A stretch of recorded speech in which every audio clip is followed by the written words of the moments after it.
Next, we're going to be talking about the installation tools. Starting with the most important component of your installation will be the Torley's Uniclick installation kit. In opening up the package now, we will discuss the different components and their importance in the installation of the flooring. An important component of the installation kit is the tapping block. The tapping block has been notched on the long and the short sides to help with the ease of the installation.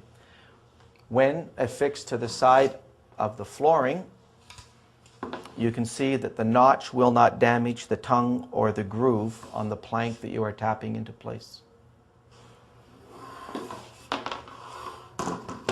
The next component I'd like to talk about now is the expansion wedges, which are going to be used in order to fix, if you want, the expansion gap around the perimeter of the room.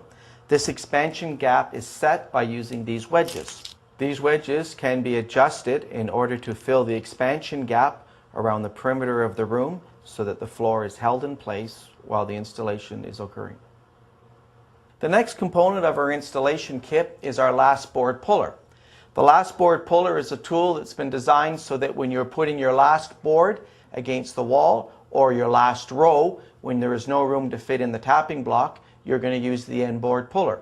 You can see by the hook that's on the bottom, it would allow you to hook on top of the plank, and this will offset your tapping so that the wall is not in the way and you can merely tap the plank into place without damaging the edge of the board.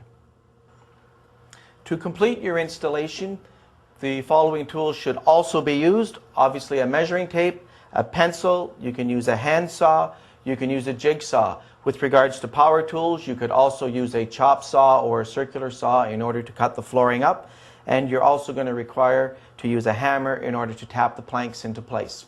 And finally, for the professionals out there, Torley's has a guillotine tool here which can be used for your installations. You would use this tool when you want to cut down on the amount of noise and you don't want to use power tools, and it'll also cut down on the amount of dust on the job site. Use a hammer and the special Torley's tapping block. Be careful to place your block correctly. Never hit the planks directly with your hammer. Never use any other tapping block as it may damage the joints.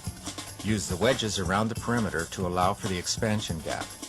Use the last board puller to pull exposed joints tight where a tapping block will not fit.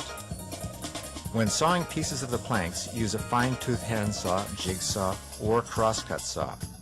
As an optional tool, the guillotine or the new Magnum shear will give you a clean and easy cut without dust.